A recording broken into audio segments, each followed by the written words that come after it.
JoJo Siwa blatantly stole this TikToker's song from 2022 for her new album. So here's a clip from the original.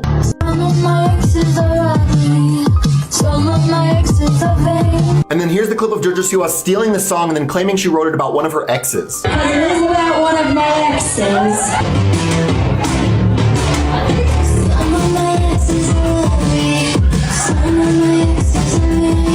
Did JoJo Siwa just steal a song for real this time? Here's JoJo Siwa's version. Here's a song by 𝗁𝗁 called Bite.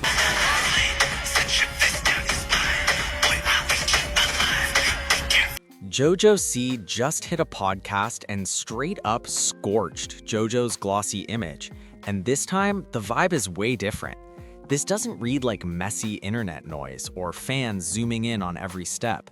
This feels like the exact second her polished, factory-made persona starts to fracture in a way she can't moonwalk past, remix, or slap a fresh brand label on. The internet was shocked to find out that JoJo Siwa may have stolen both of her songs that she's releasing, so here's the tea. Her name is Brit Smith. To my surprise, Miley Cyrus had it first and recorded a demo of it in 2011 to potentially go on her Can't Be Tamed album. Because when you step out on someone on live TV for weeks, right in front of millions, grinning at the lens like everything is chill back home, the truth clocks in eventually. The person who got hurt doesn't stay quiet forever, and when they finally talk, it lands heavy, loud, and impossible to dodge. Kath Ebbs didn't raise her voice, didn't cry for the camera, and didn't fire off cheap shots. She stayed calm, steady, and laid it all out piece by piece, explaining what dating JoJo Siwa is really like when the cameras aren't staged and the smiles drop. And honestly, what she revealed fills in the blanks on why JoJo's reputation has been slowly slipping for years now. Kath popped up on the 𝗁𝗁 podcast, and from the jump, you could tell this wasn't going to be sugar-coated or brushed off. The massive elephant in the room was JoJo's run on Celebrity Big Brother UK, the same show where JoJo spent weeks getting way too close to British reality star Chris Hughes, all while still locked into a committed relationship back home. Before JoJo ever stepped foot in the Big Brother house, she and Kath had been publicly together for about 5 months. This wasn't some quiet side situation either.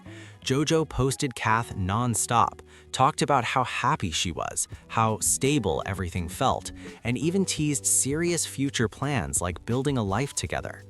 From the outside, it looked real, it looked locked in, it looked serious. Then Big Brother happened and the whole situation flipped overnight. Unlike most reality shows, Celebrity Big Brother UK runs live feeds, meaning viewers weren't watching a polished edit, they were watching everything play out in real time. No filters, no spin, and no control over the story. What people actually watched was JoJo building a loud, unmistakable emotional bond with Chris Hughes, and it wasn't low-key at all. This wasn't some blink and you miss it moment. We're talking non-stop cuddling, shoulder rubs, deep one-on-one talks, long hangouts in hot tubs, soft touches, forehead kisses, and inside jokes flying back and forth. That's not just friends behavior when you've got a partner waiting back home and everyone could see it clear as day. I go, he's so funny. I love him. I watched him on Love Island. I was like, be friends with him. He's your guy. She loves a straight white man. I was like, he is your straight white man. And then as I was watching, I was like, that's not what I meant. While all of this played out, Kath was seeing it the same way everyone else was, through a screen, live, with the whole internet reacting in real time. People didn't call JoJo out because they were haters. They called it out because it was impossible to ignore. The energy was obvious. It looked like JoJo was slowly checking out emotionally while still technically in a relationship, and she was doing it right in public view. And yeah, it was all happening out in the open. At first, Kath tried to stay solid. She backed JoJo online, brushed off the clips, and tried to explain it away like it was nothing serious. That reaction is human. When you care about someone, your mind fights the worst-case truth and tells you it's just for the show. even when the signs are flashing right in your face. She kept talking herself out of what she was clearly seeing, telling herself JoJo wouldn't really cross that line, even when the signs were screaming. But it got impossible to ignore once Kath's entire family started watching too. Because this was a UK show. Her dad, her sisters, extended family, friends, everybody was tuned in, and they were calling her non-stop, asking if she was okay and describing exactly what they were watching unfold. Picture your own family watching your partner slowly emotionally drift away from you on live television while you're still trying to defend them. Even then, Kath stayed protective. She told her dad she had encouraged the friendship in the first place, like that somehow softened the blow. It didn't. It just made it hurt more when reality finally crashed in.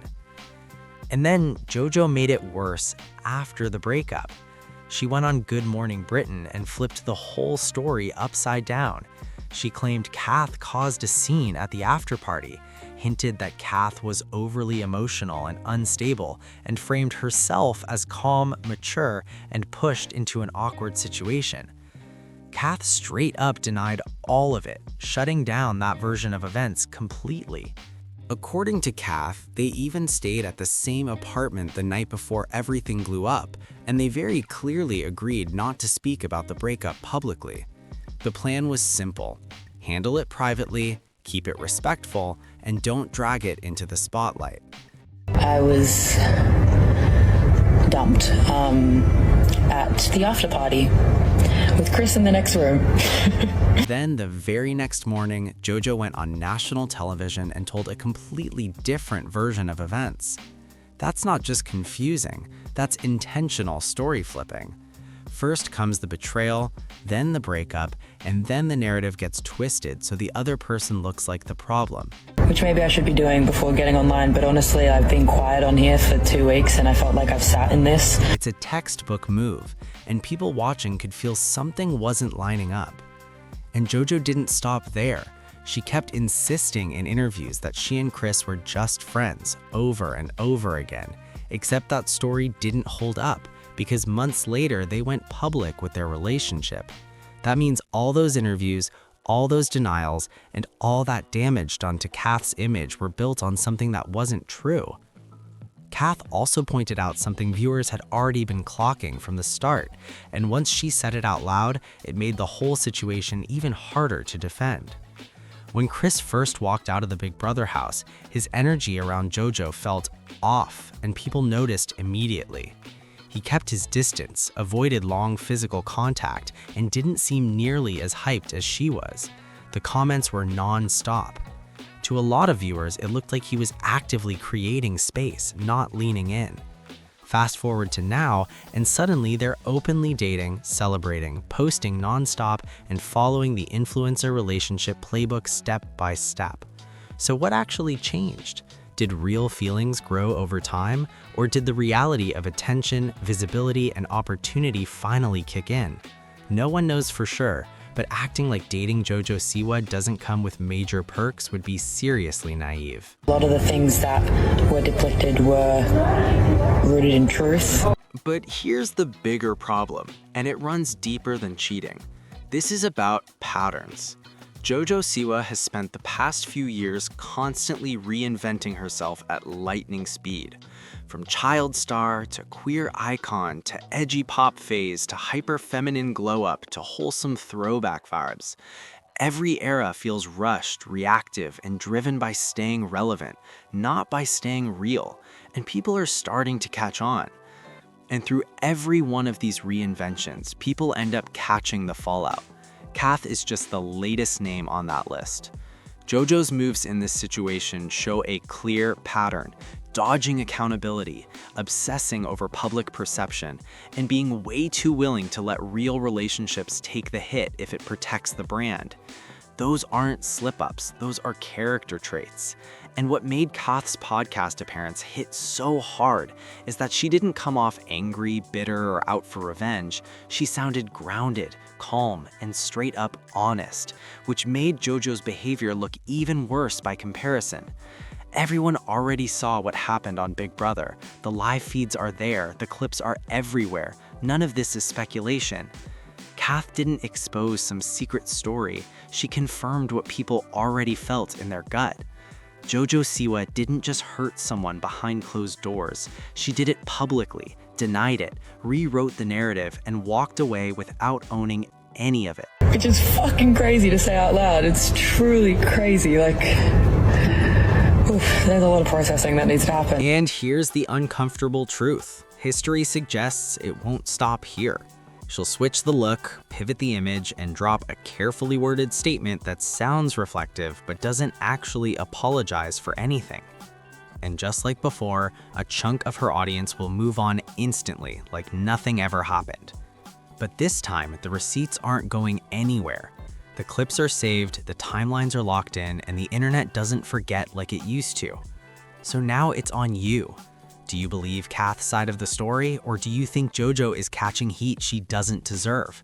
And what about Chris Hughes? Should he be side-eyeing the future, wondering if he might end up as the next chapter quietly deleted from JoJo's storyline? Drop your thoughts in the comments and let it all out.